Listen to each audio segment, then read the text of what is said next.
get it approved here too, but I'm sure he'll. It's 16, I thought it was 15. Salary, is it, did you say it was Yeah, how many is that? 7? Borough from support services, creation position, So it's not expected about. for temporary, yeah, technically that's what. I thought it was 15. They said we were going into. 16, Oh, maybe I might have written it down wrong. 16.1087. Sorry. Forgot it there. All right. Okay, we'll call the meeting to order. Need a motion to approve the minutes of the last meeting. Ron Vanzalo, seconded by Ann Gerard. Any changes, corrections? All in favor? Aye. Opposed? Carried. Okay, the first item is a Human Resources request to authorize Patricia Neninger, Personnel Officer, to attend the 2015 Annual Civil Service Training Conference in Albany on June 8th through the 10th, 2015. I move A and B. Move A and B. I'll second. Okay. All in favor? Aye. Opposed? Carried. Chairman, may I just make a quick request? Sure. Relating to that? My understanding is that, there is a GSA rate that is below the rate of this room rate. In this particular conference, it's a 2.5-day conference, it's a 2-night stay. The conference, the evening part of it includes, events that all the personnel officers visit and review. And so, although the GSA rate is $344 and the room rate is $508.60, my understanding is that committees at times have approved the difference be paid by the county as opposed to by me personally. So I'd make that request today. Okay, you moved and, I think, you seconded, didn't you? Okay. Any discussion on that?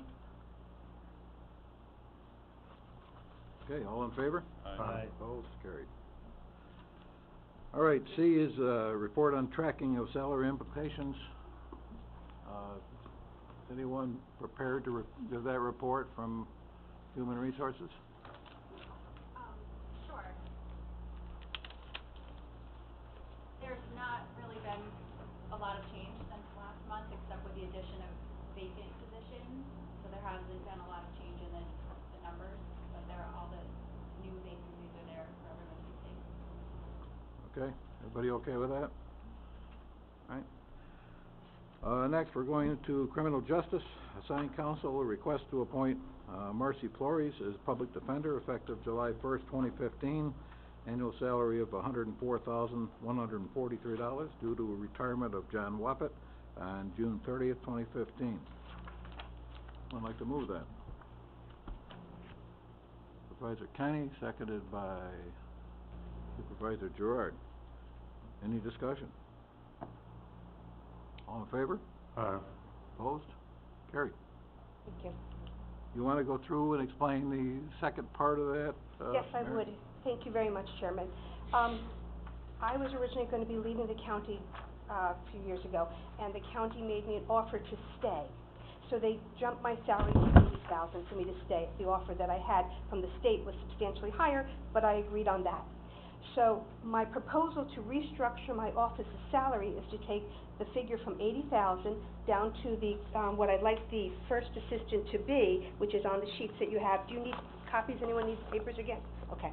So I would like to restructure it. So what happens is I take, it is $17,250. That would be the difference from what I'm proposing for the PD's first assistant to be versus what my current salary is at this time. And of that, I would like to use $13,372 to restructure as listed on there. That's a give back to the county of $3,878. So that's the basis for my restructuring. Okay. It also, the other reason for it is to get it more in line with other PD's offices throughout the state and to be more in line with the DA's office. I previously submitted to the Criminal Justice Committee the breakdown and the differences between the salaries. All right, thank you. Ron, is that you moving it? Okay, moved by Ron, seconded by Jean. Any discussion on this? All in favor? Aye. Opposed? carried. Thank you very much. Okay. On to public health, Ms. Auer is to address the committee with respect to consideration of allocating specific costs of living adjustment, funding offered by the Women, Infant and Children Program. Morning. With the WIC program, every year there are COLAs that are giving out, and normally the way the resolution is written, we don't have to come back and ask to accept the money. The thing that's different about this one is for the first time, they have made the COLA structured so that it would go directly to the employees that are providing direct care. So because that's a whole new spin on things, I did have some conversation with the administrator and the county attorney and the representative from the CSEA, who also has met with the WIC staff. And basically, they would get, I don't know whether you'd call it a bonus, but the money would go directly to them. Not a lot of money for the whole staff, and every one of them, even the 2 non-bargaining unit people, would be eligible. Comes out to a total of $1,866. Not a lot of money. Some counties have chosen not to do it, some places, and some have. So basically, it's at the committee here for consideration, and Mr. Apadu, if you... Mr. Chairman, my only comment is that I think that if we're going to do this, that it should be a resolution. The resolution should authorize the adjustments. But I also think that the resolution should authorize the chairman to sign a side letter or letter agreement with CSEA as appropriate to memorialize this. Okay. Would someone like to move that resolution? That was a hesitant. Moved by Ron, seconded by Evelyn. Any further discussion? All in favor? Aye. Opposed? Carried. Okay, thank you. On to Human Services, Employment Training Request to amend Resolution Number 766 of 2009, as well as to amend the Table of Organization to increase the hours of part-time employment and training counselor from the amount of up to 30 hours per week to an amount of 35 hours per week in accordance with the needs for the Summer Youth Program. Moved by Evelyn, second by Jean. Any discussion? Dan? Just that there was a concern that it might trigger a health care benefit. I know the CSEA allows for up to 35 hours, and that would still be treated as part-time, but there was some concern, and we didn't know if that triggered anything, that we were setting a precedent. So that was a question when it got sent out to personnel. Unfortunately, I wasn't aware of that, so I can certainly look into it, and I know where the concern would come from, and it's under the Affordable Health Care Act that does provide there, under certain conditions, health insurance for 30-hour employees. So the question is whether we get picked up under that or not, and I could have an answer by the time, certainly well before the board meeting, and perhaps send an email out and then follow up with a report at the board meeting. Yeah, because there was concern that we would be setting precedent and causing some jeopardy. Right. Okay, so what is your pleasure then? I think we have a resolution and a second. Move to table. Okay, anyone second that? Bill Kenny. All in favor? Aye. Opposed? Carried. Okay, on to public safety. Sheriff has a request to amend the Table of Organization and salary schedule to delete the position of Senior Account Clerk in the Sheriff's Correction Division. Note that this application has been vacant, or this position has been vacant for 4 years, and the Sheriff intends to transfer the funds budgeted for this position to provide funding for the part-time security officer position at the DMV entrance. Someone like to move that? Jean? Seconded by Evelyn. Any discussion? Bill? It certainly raises the question, why has it been vacant for 4 years and still in the budget? Sheriff here? You know? Crack at it. As I understand, we were trying to do without the position, somebody had left, we not filled. We've been using the funding for that position to provide the security officer for the last couple of years, and at this point, felt it was just cleaner to get rid of that and account for it more accurately. Okay. Any other questions? Okay, all in favor? Opposed? Carried. Okay, we have an item that's not on the agenda, but we covered it at the, Support Services meeting. And essentially, it's, referral from the Support Services to create a position for temporary mailroom assistant up to 40 hours per week and up to, the current salary of $16.1087. Hope they only don't work 1 hour. And this is for up to 3 months. Paul covered this pretty much. I think we were all here in the last meeting. Yes, we were. Someone like to move it? Moved by Jean and, seconded by Evelyn. Any discussion? All in favor? Aye. Opposed? Carried. Okay, Paul. Next item has got your name on it. Thank you, Mr. Chairman. As everyone knows, our HR director has officially, her last day was May 1st, I think it was Friday. And as a result, we do have a vacancy in that department.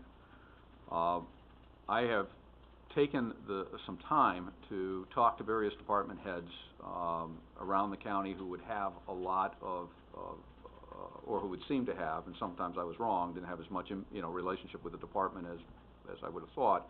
We're trying to just pick up on taking a look at the organization of the department at this point. I know there's been some concerns in the past about the organization of the department, at least from some supervisors. I know there has been my own, and I wanted to see what, coming at it from the ground level, just seeing what is the primary concerns, what's the primary uses, what would seem to be the best way to move forward. And as a result of that, I've got different views, as you might expect. And I had lengthy conversations with Joanne McKinstry. In fact, invited her in to attend some of these meetings with me because I thought this was a pretty important issue to make sure we get this right going forward. I will say Warren County, I think, has made good progress with having the HR and the civil service function. And I think what we want to do now is hopefully move ahead in a positive direction, use this as an opportunity. While certainly Gretchen brought a lot to the table, it's a situation where I think we can still keep moving ahead, and if we make the right choices, we can succeed and achieve everything we were hoping to achieve originally with the department. So after careful consideration, I have a couple of recommendations for the committee, and I would tell you that you certainly don't have to make the decision today. If you want to take a month and think about it after you've heard some of what I have at least found out and also am recommending, you can do that. The first aspect of it is I think the HR director position is important. That service is something that's needed in Warren County. When we first developed the department a couple of years ago, it was clear that we needed it. I think if anything now, as we sit here today, I think that from at least my perspective, in having watched everything unfold, it is clear that Warren County, with almost 1,000 employees, over 700 full-time employees, needs a good HR department. I think it also, as I sit here today, having clarity as a result of everything we've gone through this past year and a half, I have come to see that civil service is also obviously a vital part of not only the county but also the various town structures and school districts, and that our civil service department reports to all. And it has a full workload. So my recommendation would be that given where we are in terms of everything, in terms of the personnel in the office, I would recommend that we advertise for the position of HR director and solicit any applications from anybody who may be interested in that position, first of all. The second recommendation I would have for your consideration, and I will tell you that this comes as a result of trying to navigate a course, if you will, from all the different comments that I've heard, because I've heard many pros and cons. But I think one of the things that struck me as maybe very important was the fact that when employees and staff, department heads come into the civil service HR world, if you will, they need to know where to go. They need to know that they're in the right place, or that that place will satisfy their needs. On the other hand, as I mentioned, I've also come to respect the fact that civil service is an independent institution, and it really, as a matter of law, they have many of their own functions that are independent of HR, if you will. Some could view it as a subset, some could view it as a separate function, but regardless, the way the law has it structured, the personnel officer is totally in control of those civil service functions. So as a result, my recommendation to the committee would be to maintain the HR director, but maintain the HR director as a separate department head, maintain the civil service office as a separate department head. However, have the offices share a joint suite, so that when the, right where they are now, but so that when people walk into the office, either HR, civil service, it doesn't matter who, somebody is there to greet them, somebody is there to help them, and they will get the service that they need at one place, one-stop shopping. I envision that if a HR director, somebody comes in to see the HR director and it's a civil service problem, or perhaps more frequently, as what I've seen, it becomes a combined problem, the HR director will ask the personnel officer to join them, and they will have a discussion with the department head together. Vice versa, if the they come in with a civil service problem, but it also is an HR problem or has some sort of combination, the civil service personnel officer would invite them over. I see that a joint office for two such small offices would be helpful in terms of anything from answering the phones to answering the members of the public. But I also think that having the independency of the two offices will lead to both parties being on equal footing and being able to develop I think a good relationship with each other in terms of the work that they have to do. And it gives each party recognition for the nature of their functions. From a budget standpoint, I don't believe it would be any additional cost, other than paper cost and some minor administration work. You just simply would have two separate budgets. Physically, there would be no changes, because except some minor office changes, just to maybe set up the office environment, so that you probably want to put your HR person on one side and your personnel officer on the other, and then have the staff in the middle.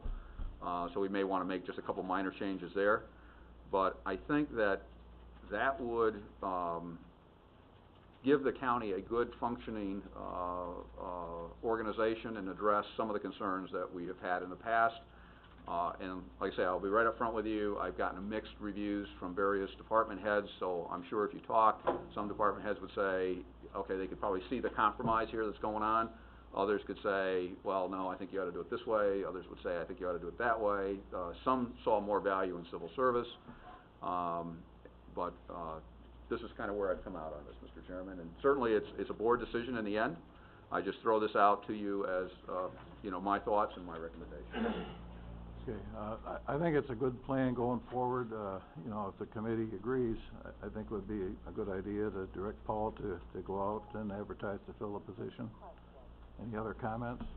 Yeah, I can see that there might be kind of a lengthy discussion about this issue, but I don't think it hurts to go ahead and get the advertisement out there.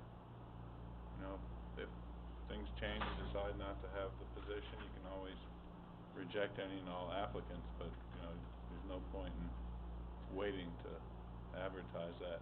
Presuming the qualifications are all lined up and would be same as they were. Any other comments? Yeah? I think the spectrum's good in what you're establishing and through the interview process. I thought some of the biggest problems as we tried to develop what we wanted was we really didn't know what we wanted until we established it and saw what we were handling and got a better feel for the fact of the matter that we needed this and haven't had it, and it did serve a lot of function. I know insurance-wise, compensation issues, et cetera, and labor problems there, legal issues. Mark was involved, and certainly all the other issues, department head-wise, workplace harassment, whatever would come up, it would inundate your time. And I think it's effective in pulling away a lot of that and centralizing it into where it should be.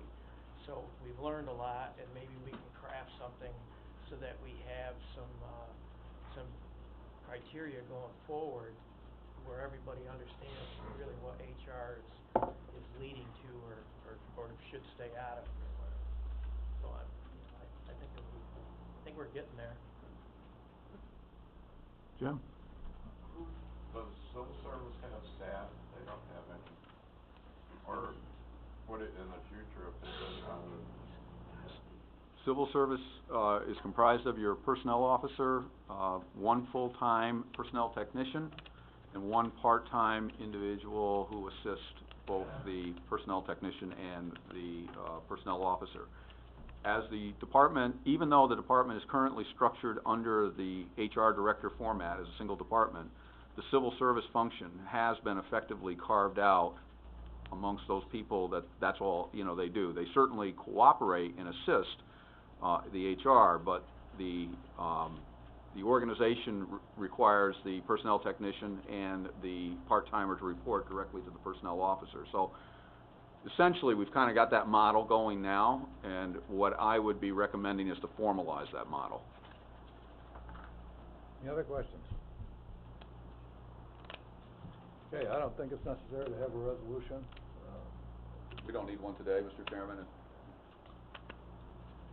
We will have to amend the local law at some point, though, if you do want to move ahead. Well, I think we should move ahead. Oh. I think we should go with your plan. I think we should go out and advertise for the position. I think we should, formally, state how you see that department or that office, being run.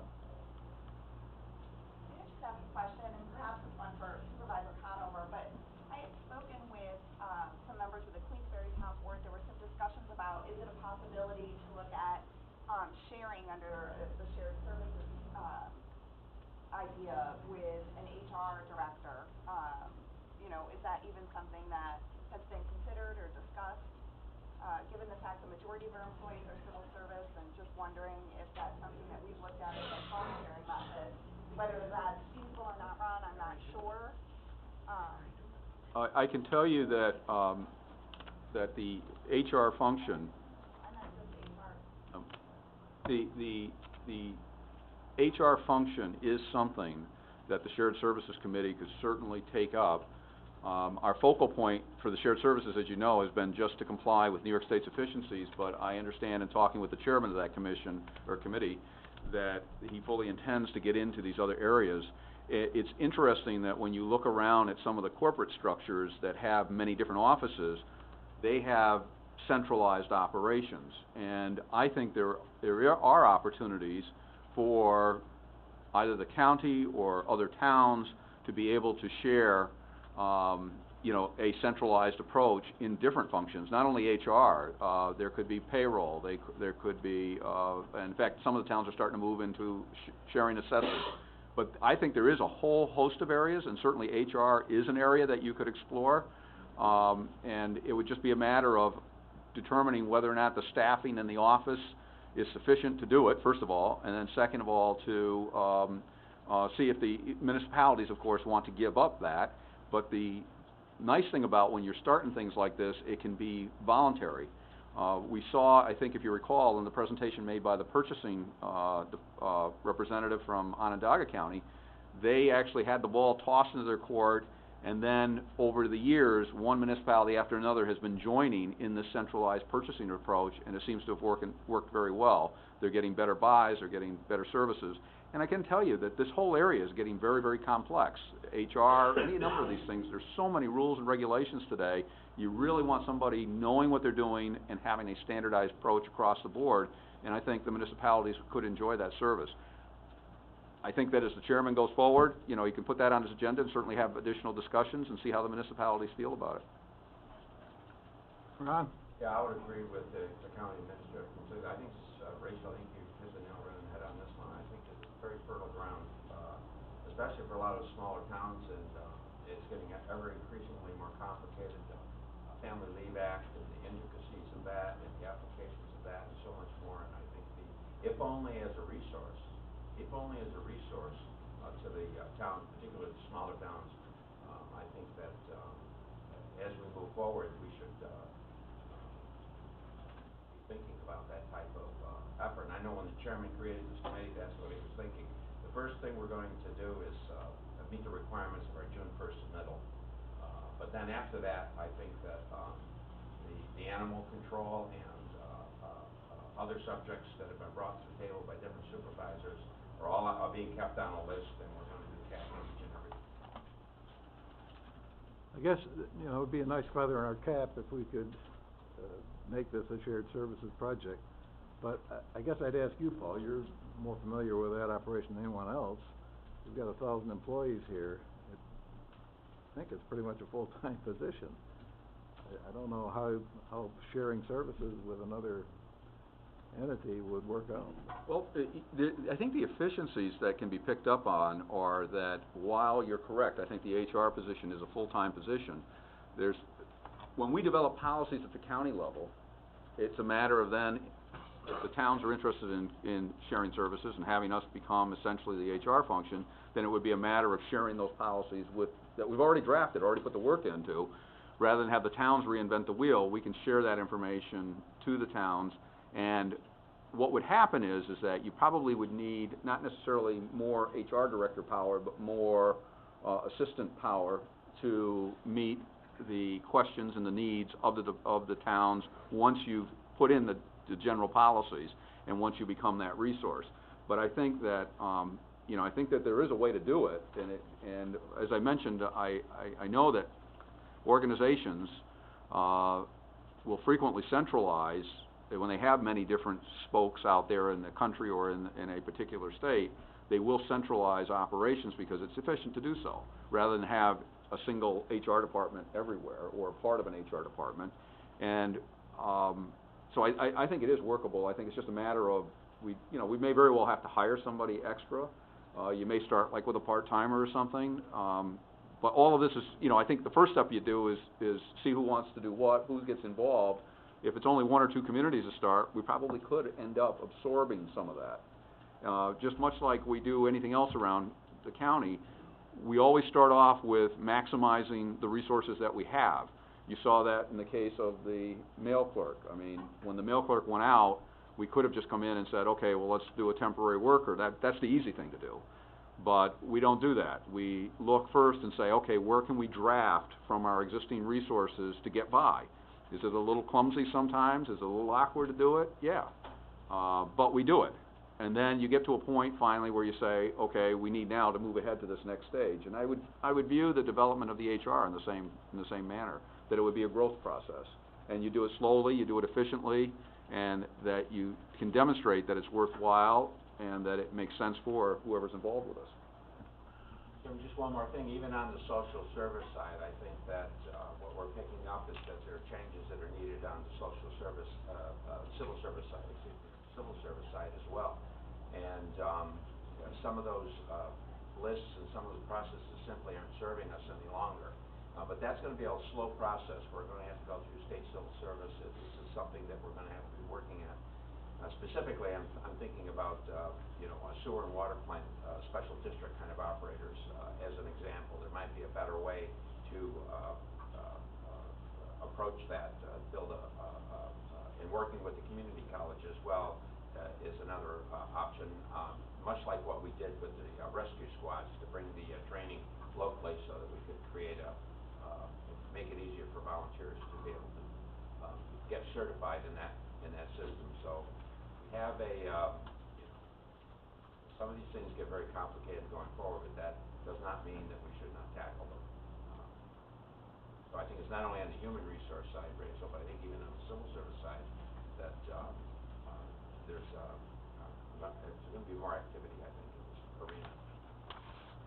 Okay. I think, go ahead. Sorry. My 2 cents is I think we should move ahead and go ahead and what Ron suggested, because I think this county came a long way in the last year with having somebody in human resources, and that job is still not complete to get us a whole. And the smaller towns, you know, like, I know Lake Luzerne, if we have they come to me with a question, and we'll call over here and get an answer, and try to, you know, so we don't have a human resources person in our town, and we just work it out, that if we can't handle something, we call over to get some advice, and so right now, I think I'd rather see, before we get into all this shared stuff, let's get this human resources online and get that downstairs taken care of, then we can just, you know, work out other things. So I'd like to move ahead with that. So are you making a resolution to move ahead with I'll- posting or Posting, advertising for right. the job and directing, Martin to create a local law to accomplish that? I'd like to do that, yes. What are we gonna, what is it specifically we're amending, the breakup where the HR isn't in charge and civil service are separate units? They're separate. Working in conjunction with one another. That's the way that's the way Paul described it, yes. I'll second. Okay. Moved by Jane, seconded by Dan. Any further discussion? All in favor? Aye. Opposed? Carried. Gene, from now on, you're gonna get a bill from the county for, Okay, the final item is Little just town vacancies bill, filled. extra money, We don't have to take any action on those. Any other business? Just a quick one, the senior clerk, due to resignation, do we still do exit interviews? Remember when we had issues before with a lot of people leaving, and that's still a priority that we find out what's going on, why people are resigning, and maybe everyone. This one was an extended medical leave that they decided not to come back for that one in particular. But generally, if someone leaves, you get the answer as to why they're leaving to. It's my understanding, generally speaking, that we do try to perform exit interviews as much as possible. That will be a problem though temporarily, because we are such short staff now without an HR director, so, that may be something that doesn't get accomplished, either at all or on a regular basis, certainly, because, I can only expect so much of Jackie at this point. She's the only one left, and, you know, to do. I was basically looking for the committee chair, as long as she was informed, and knew what was going on. It just gives us a way of tracking if there is an issue, or, you know, we should ask some questions, that's all. Wondered if we missed Yes, Dave? under the county administrator's portion, Joanne was going to talk to us about the payroll. Yes. Thank you for reminding me. Joanne?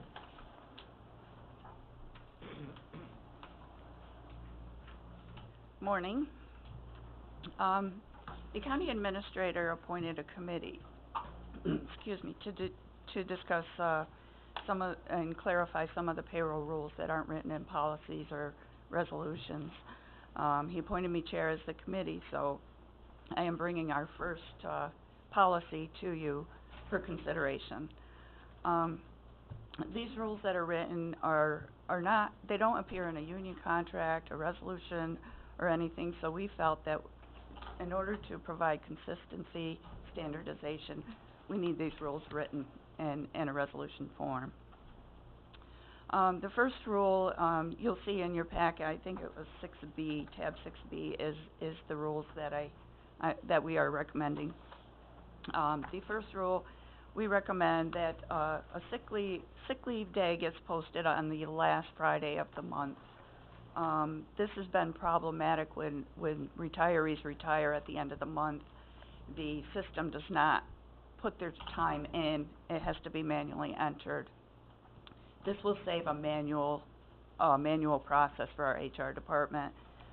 It'll leave out the chance for a human error because it would automatically be posted. The second rule is a 426 form. This is pretty much a civil service decision, and they are part of our committee. So we normally, when we change the status of an employee, a 426 would have to be done. Civil service ruled that if someone is off the payroll for 8 hours, their status changes for 8 hours or less. This 426 no longer has to be done. Just an email is sent to the HR and treasurer to let them know, just to notify them. So this is going to save time for our departments as well as HR and civil service. The third recommendation, would be to require an employee to work at least 4 hours to earn a paid lunch hour. We had departments that allowed a paid lunch hour maybe after 2 hours of physical work, 3 hours, or 4 hours of physical work. We wanted to standardize this into the 4 hour. I believe the sheriff's office is already doing that. This policy would be in line with the sheriff's office, so it would work best for all of us at the county to standardize this rule. The fourth rule was a tough one. We felt that the per diem employee should be paid straight time. Currently, we've got 3 different scenarios. We have health services paying straight time for per diem. Countryside pays time and a half for per diem. Excuse me, I didn't mention it's for holiday pay, to work on a holiday.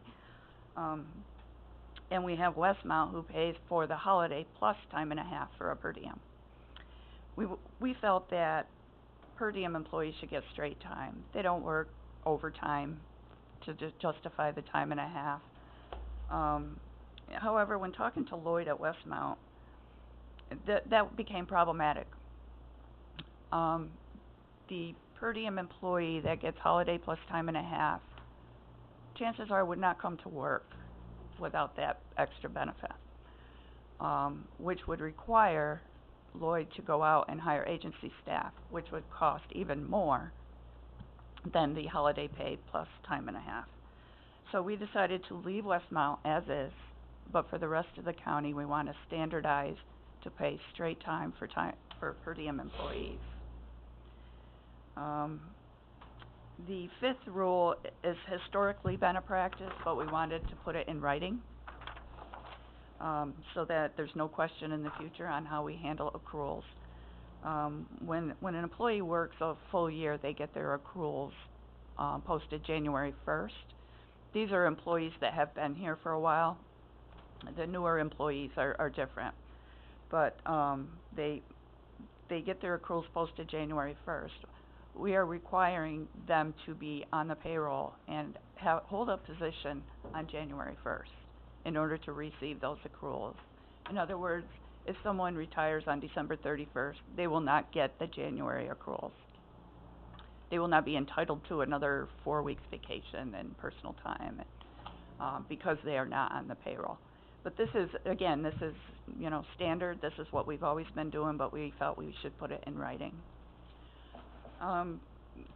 We came up with these 5 rules so far. We expect it to be amended as we go along and find new issues or new problems. In this policy, we are excluding the PBA. I spoke with the SEA and Alliance. They are both in agreement with all 5 of these. PBA is in the middle of negotiations and did not want to commit to any of these policy items. So we decided it would be easier to exclude them from this policy. And that's about it. The Payroll Rules Committee would appreciate a resolution to pass these rules, and if there's any questions, I'm here to ask. Chairman? Number 4. Yes. How many other departments use per diem? I know it's Countryside does and Public Health. Public Health currently pays straight time, which is in accordance with this policy. Countryside pays time and a half on a holiday. But will this impede the operation? I'm sorry? Is it gonna impede the operation if you change this rule where maybe a per diem employee won't come in to work? I mean, If we change this rule, as far as I can tell, it'll only affect Countryside right now. Countryside has very few per diems. I spoke with Dee. She felt that it would not affect her department at all. That, up there, can they just call off though, or is she required to fill the position? Depending on what the position is. She said that if she can't get a per diem, she would request her regular staff to work, so she'll always have someone there. Are they obligated to work? I guess that's my question. I mean, this sounds nice, and the per diems fill in on holidays when maybe some of the regular employees don't wanna work, but then, again, the benefits I'm just concerned that this looks nice on the surface, but is it gonna impede our operation? And I'm surprised the union. Not from any conversations I've had. I don't believe it will affect anything. Kevin, we went back and looked at this, and there are some other per diems, like the PA drivers, some of those are per diems, and the only place that really that's gonna have an effect is at Westmount. We exempted them out because of the circumstances, and eventually, it looks like that actually is gonna go away. And Countryside, we had a lot of talks with them up there, and they felt that the limited amount of time that they use it per diem, this was not gonna have an effect. Okay, that's fine, I didn't wanna have the operation impeded after the fact. You constitute these rules, and then all of a sudden, you can't fill the critical positions. We were very sensitive because of what's going on at Westmount and their problems. That's why we exempted them out. Other questions? Okay, I'd entertain a resolution then to approve the payroll rules policy. The only exception being that Westmount and number 4 be excluded. Bill, seconded by Dan. Any further discussion? All in favor? Aye. Opposed? Carried. Thank you. Okay, can we end the meeting now? We can. I would like to point out, I don't know whose idea it was to put this candy here, but that's gonna help sweeten you guys up, I think. Okay, a motion to adjourn? Dan, Evelyn?